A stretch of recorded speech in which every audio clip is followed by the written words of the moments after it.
Salut la gang! Aujourd'hui, pour les chroniques Pneuvic 4x4 Setup, on teste un pneu très impressionnant par son look qui fait beaucoup jaser. Beaucoup de monde l'ont vu passer sur les réseaux sociaux. On en avait parlé un petit peu qu'on allait tester ce produit-là ultra impressionnant. Le Mickey Thompson Baja Pro XS, qui est la différence un peu. On avait déjà parlé à l'émission l'année passée avec Pneuvic du Pro X, que certains de nos amis de la Côte-Nord roulent déjà sur le rig. On va en parler un petit peu plus tard.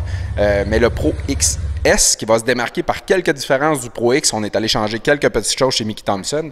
Donc, le format qu'on va tester aujourd'hui, un 35 13.5 17 sur des roues Beadlock Dirty Life. Donc, quelques petites différences entre le Pro XS comparativement au Pro X. Le Pro XS, structure de nylon, aucune broche, mis à part le bead du pneu, là, ce qui permet de mieux s'agripper aux obstacles à basse pression lorsqu'on dégonfle en sentier. Le XS est aussi, en date d'aujourd'hui, le pneu qui se fait dans la plus grande grandeur DOT. Parce que oui, dur à croire, mais ce pneu-là est DOT, approuvé sur le chemin. Donc, les grandeurs qui vont de 35 pouces jusqu'à 58 dans la gamme Pro XS. Donc, petit fait à noter, petit fait intéressant un peu, toutes les grandeurs du produit XS sont du LT. On parle de 6 plis. Et 4 plis pour les flancs, qui va donner quand même une résistance là, pour ceux qui font de la roche, un peu de crawling, puis ou qui peuvent avoir des branches pointues qui viennent dans les flancs. Là, on sait que les flancs, c'est une partie très importante d'un pneu lorsqu'on fait du hors-route. Très apprécié, je crois que ça va être très apprécié des amateurs d'hors-route. Pour ce qui est du poids, on parle d'un pneu qui se situe quand même dans la moyenne pour ce type de pneu-là, grandeur et roue. Si on compare des pommes avec des pommes, là, on parle de 74 livres ici pour le pneu avec le Beadlock. Versus, mettons, un Rock qui serait peut-être 10 livres plus pesant pour les mêmes grandeurs. C'est pas, ça peut être négligeable pour certains, pour d'autres, c'est quand même un facteur très important.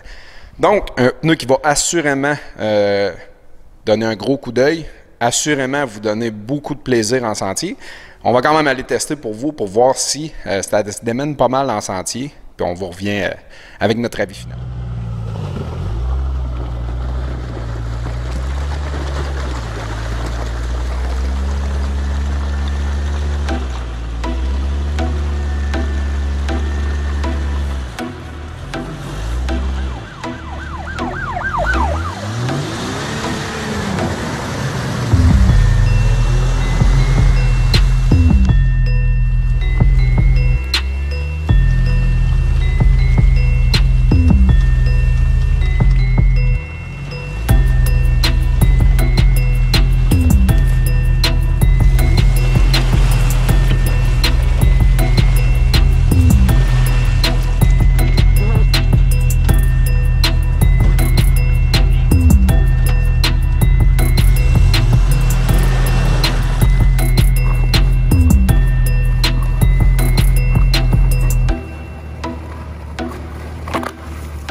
Comme vous avez dit, on teste aujourd'hui pour vous les Mickey Thompson Baja Pro XS, la version S, qui est la nouvelle version offerte sur le marché, qui est quand même DOT. C'est quand même très drôle. C'est d'ailleurs le plus gros pneu qui se fait dans le DOT pour l'instant de ce calibre-là. On l'a testé dans de la boue, on l'a testé dans de la roche, on l'a testé dans un peu de glace. Puis, je suis à même de vous dire une chose, là, la personne qui le testait, Frank, est habitué de rouler des high rock, fait que c'est une trail qu'il fait souvent, donc il était capable de nous dire un peu les différences qu'il voyait. C'est sûr que c'est pas les conditions idéales dans le sens que le pneu est quand même froid. Aujourd'hui, c'est une température qui est froide. On l'a quand même réchauffé un petit peu durant le sentier. On est dégonflé à environ 6 PSI aujourd'hui avec les beadlocks Dirty Life. Ça va bien. C'est fait exactement pour ce que ça a l'air. Okay? On va clarifier ce que je veux dire par là, c'est-à-dire qu'on a un crampon extrêmement agressif. Donc, dès qu'on est dans le mou, la verdure, le sable, la boîte, tout ce qui se gratte, qui s'arrache, écoutez, ça mange, ça grignote sans cesse. Tout ce qui peut lever lève. Ça, c'est ultra impressionnant. Pour ce qui est de la roche, c'est pas un rock. Encore là, on le trouve beaucoup plus glissant que le rock. On s'entend. Quand je dis ça, on le compare à des pneus qui ont la renommée sur la roche depuis des années d'être dans les champions. Et je ne le comparerais pas à un pneu qui est plus bas niveau. C'est un pneu quand même qui reste un Mickey Thompson. Sur la roche, ça reste quand même efficace. Mais c'est pas un rock. C'est-à-dire qu'il y a quelques places qu'on a vu que, même une fois réchauffé, on avait un glissement. Ceci dit, ça reste un excellent pneu. Mais si vous faites seulement de la roche, je me tournerai peut-être pas vers ce choix-là. Mais si vous faites un peu de tout et qu'il y a beaucoup de vases où ce que vous allez, il y a beaucoup de sable, puis de tourbe, puis de stock qui peut voler, écoutez, c'est le pneu que ça vous prend. C'est un pneu extrêmement agressif.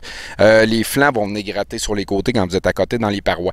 Donc, si vous êtes pris enlisé dans la base, ben, en jouant avec votre direction, le flanc va venir s'appuyer dans les côtés. Et puis, ça va se mordre, puis les pelles vont arracher la boîte, puis ça va y aller. Comme plusieurs pneus à bout, c'est un pneu, bien sûr, on s'entend, qui se vide bien parce que vous avez vu l'épaisseur et la distance entre les crampons de ce pneu-là. Donc oui, le pneu se vide bien.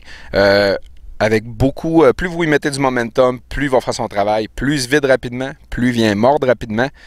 Donc ça reste un pneu très impressionnant à haut niveau. Donc, un gros thumbs up, on aime beaucoup le pneu. Comme je vous ai dit, on aime bien comparer les pommes avec les pommes. On aime bien dire un peu dans quelle catégorie qu'on les voit. Je me répète, là, mais la boue, super efficace, très impressionnant. La roche, je vous dirais un pneu impressionnant, quand même de très haut niveau.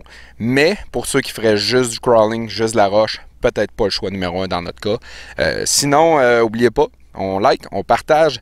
Les chroniques pneus Vic vous reviennent. On a des chroniques pneus d'hiver qui s'en viennent très prochainement. N'oubliez pas, les 4 pneus qu'on a testés aujourd'hui vont être à rabais. On va vous marquer ça sur la description. À combien? On parle juste des 4 testés aujourd'hui parce qu'ils ont été testés une fois. Fait qu'on se redit à la prochaine, d'ailleurs.